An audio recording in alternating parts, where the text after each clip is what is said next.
ನಮಸ್ಕಾರ. ಇವತ್ತು ನಾವು ಬೆಳಗಾವಿ ಜಿಲ್ಲೆ ಹತ್ತನೇ ತಾಲೂಕು ಹಳ್ಯಾ ಗ್ರಾಮದಲ್ಲಿದ್ದೀವಿ.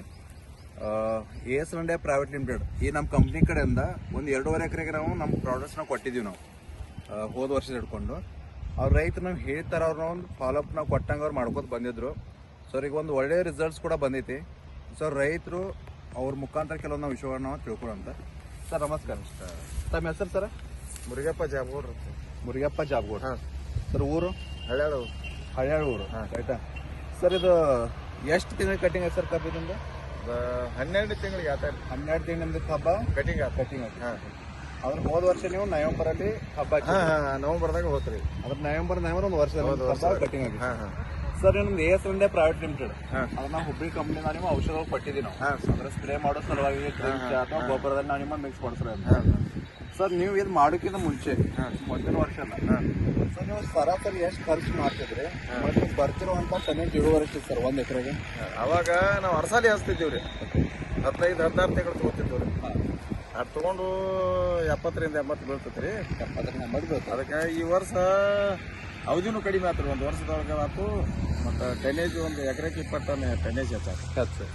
ಅಂದ್ರೆ ಪ್ರತಿ ವರ್ಷ ನೀವು ಅಡಸಾಲಿ ಕಬ್ಬ ಮಾಡಿದ್ರು 1 ಎಕರೆ ಬರ್ತಾ ಇರೋದು 70 ಟನ್ನೇಜ್ 1 ಎಕರೆ ಪಡಿತಿದ್ರು. ಈ ವರ್ಷ ನವೆಂಬರ್ ಒಂದು ವರ್ಷ ಕಟಿಂಗ್ ಆಯ್ತಾ? ಈ ವರ್ಷ ಪ್ರತಿ ಎಕರೆ ಎಷ್ಟು ಟನ್ ಬಂದಿದ್ರಿ ನಿಮಗೆ ಮೊದಲ್ರಿ? ಈ ವರ್ಷ ಅದೇ ಈ ವರ್ಷ 90 ಆತ್ರಿ. 90 ಅಂದ್ರೆ 1 ಎಕರೆ 90 ಟನ್. ಅಂದ್ರೆ ಪ್ರತಿ ವರ್ಷಕ್ಕೆ ನಾವು ಕಂಪೇರ್ ಮಾಡಿದ್ರೆ ನೀವು ಒಂದು 15-20 ಟನ್ ಹೆಚ್ಚಾತ್ರಿ. ಇಳುವರಿನೂ ಹೆಚ್ಚಾದ್ರಿ. ಸರ್ ಖರ್ಚಲ್ಲಿ ಕಂಪೇರ್ ಮಾಡಿದ್ರೆ ನಿಮ್ಗೆ ಏನ್ ಡಿಫ್ರೆನ್ಸ್ ಆಗ್ತದೆ? ಅದಕ್ಕೆ ಖರ್ಚು ನಮಗೆ ಭಾಳ ಅನಿಸಿಲ್ರಿ ಅವ್ರು ಬಾಟದ್ದೇನ. ಓಕೆ, ಪ್ರತಿ ವರ್ಷ ಖರ್ಚು ಕಂಪೇರ್ ಮಾಡಿದ್ರೆ ಖರ್ಚು ಕೂಡ ಹೆಚ್ಚಾಗಿತ್ತು, ಕಮ್ಮಿ ಐತಿ. ಓಕೆ, ಈಗ ನೀವು ನೋಡಿದ್ರೆ ನಮ್ಮ ಕಂಪ್ನಿದ ನೀವು ಫಸ್ಟ್ ಸ್ಪ್ರೇನು ಹಾಕಿದ್ರಿ.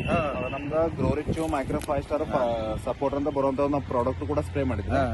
ಅದಾದ್ಮೇಲೆ ನಿಮ್ಗೆ ಗೊಬ್ಬರ ರೀತಿ ಮಿಕ್ಸ್ ಮಾಡಿ ನಾವು ಭೂಮಿ ಜಾರ್ ಅಂತ ಕೊಟ್ಟಿದ್ವಿ. ಅದಾದ್ಮೇಲೆ ನಾವು ನಿಮಗೆ ಡಬಲ್ ಬೂಸ್ಟ್ ಅಂತ ನೀರ್ನ ಬಿಡ ಕೂಡ ಕೊಟ್ಟಿದ್ವಿ. ಇದೆಲ್ಲ ಪ್ರಾಡಕ್ಟ್ಸ್ ನಾವು ಹೇಳಿದ ಪ್ರಕಾರ ಶೆಡ್ಯೂಲ್ ನೀವು ಮಾಡ್ಕೊಂಡು ಬಂದಿದ್ದೀವಿ. ಆದ್ರೆ ಇದರಿಂದ ನಿಮ್ಗೆ ಕರೆಕ್ಟ್ ಆಗಿ ನಾವು ಫಸ್ಟ್ ಕೂಡ ನಿಮ್ಗೆ ಹೇಳಿದ್ವಿ. ನೀವು ನಮ್ಮ ಮೆಥಡ್ ಫಾಲೋ ಮಾಡಿದ್ರ ಅಂದ್ರೆ ಮಿನಿಮಮ್ ನಿಮ್ಗೆ 15-20% ಇಳುವರಿ ಎಕ್ಸ್ಟ್ರಾ ಬರ್ತದೆ ಹೇಳಿದ್ವಿ. ಆ ಪ್ರಕಾರ ಅಂತ ನಿಮ್ಗೆ ಬಿದ್ದಿತ್ತು. ಬಾಕಿ ನಾವು ರೈತರು ಹೇಳಕ್ಕೆ ಏನು ಇಷ್ಟಪಡ್ತೀರ? ಏನಲ್ಲ, ಇದೆಲ್ಲ ಚಲೋ ಐತ್ರಿ. ಇದು ಔಷಧ ನಾವು ರಾಸಾಯನಿಕ ಗೊಬ್ಬರಕ್ಕಿಂತನೂ ಇದನ್ನ ಬಳಸೋದು ಚಲೋ. ಮತ್ತು ಭೂಮಿನೂ ಉಳಿತೈತ್ರಿ. ಅಂದ್ರೆ ಫಸ್ಟ್ ಲಾಭ ಅಂದ್ರೆ ಭೂಮಿನೂ ಕೂಡ ಹಾಳಾಗಂಗಿಲ್ಲ. ಮತ್ತು ಇದು ಇಳುವರಿನೂ ಹೆಚ್ಚೈತಿ, ಖರ್ಚು ಕಡಿಮೆ ಐತಿ. ಅದ್ರ ನಮ್ಮ ಎಲ್ಲಾ ರೈತರು ಅಂದ್ರೆ ರೋಗು ಕಡಿಮೆ ರೀ. ಇದಕ್ಕೊಂದು ಬೆಳೆಯು ರೋಗ ಅಂತಂದಿಲ್ಲ.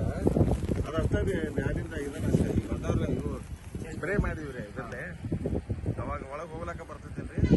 ಬಾಕಿ ಕಂಪೇರ್ ಮಾಡಿದ್ರೆ ರೋಗನು ಕೂಡ ಕಡಿಮೆ ರೀ. ರೋಗ ಕಡಿಮೆ ಐತಿ. 2% ಮಾಡಿ ರೋಗ ನೋಡ್ರಿ. ವರ್ಷ ಏನ್ ಒಟ್ಟ ಮುಚ್ಚ. ಆಯ್ತು, ಈಗ ಹಂಗ್ ನೋಡಿದ್ರೆ ನೀವು ರಿಸಲ್ಟ್ ಚಲೋ ಪಡ್ಕೊಂಡ್ರೆ ಈಗ ಹೆಂಗ್ ಕಟಿಂಗ್ ಆಗೈತಿ. ಈಗಿಂದ ಅಂದ್ರೆ ಈಗ ಕುಳಿ ಹಿಡ್ಕೊಂಡು ಏನೈತಲ್ಲ, ಈಗಿನ ಮತ್ತೆ ನಮ್ಮ ಮೆಥಡ್ ನೀವು ಕರೆಕ್ಟ್ ಫಾಲೋ ಮಾಡ್ರಿ. 100% ಕುಳಿ ಕಬ್ಬು ಕೂಡ ಒಂದು ಒಳ್ಳೆ ಅವರೇಜ್ ನಿಮ್ಗೆ 100%. ರಾಸಾಯನಿಕ ಗೊಬ್ಬರ ಹೇಗೆ ಮಾಡಿದ್ರಿ ಸರ್ ನೋಡಿ ಹೆಂಗಿದ್ರಿ, ನೀವಂತೂ ಪ್ರತಿ ವರ್ಷ ಪ್ಯೂರ್ಲಿ ಕೆಮಿಕಲ್ ಮಾಡ್ಕೊಂಡು ಬಂದಿರಿ.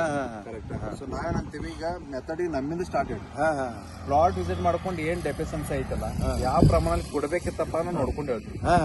ಸುಖ ಅಂದ್ರೆ ನೀವು ಜಾಸ್ತಿ ಕೊಟ್ಟು ಖರ್ಚು ಜಾಸ್ತಿ ಮಾಡಿ ಡಬಲ್ ಖರ್ಚು ಮಾಡಿ ನೀವು ಬಯೋ ಫರ್ಟಿಲೈಸರ್ ಅಂತ ನೀವು ಕ್ಯಾನ್ ಅಲ್ಲಿ ಕೊಡ್ತೀವಿ. ಇದರಿಂದ ಭೂಮಿನೂ ತ್ರಾಸಿಲ್ಲ, ಬೆಳೆಗೂ ತ್ರಾಸಿಲ್ಲ, ಭೂಮಿನೂ ಚಲೋ ಆಗುತ್ತೆ, ಇಳುವರಿನೂ ಚಲೋ ಬರುತ್ತೆ. ಅದನ್ನ ನಿಮ್ಗೆ ಡಬಲ್ ಬೂಸ್ಟ್ ಅಂತ ಕೊಡ್ತೀವಿ.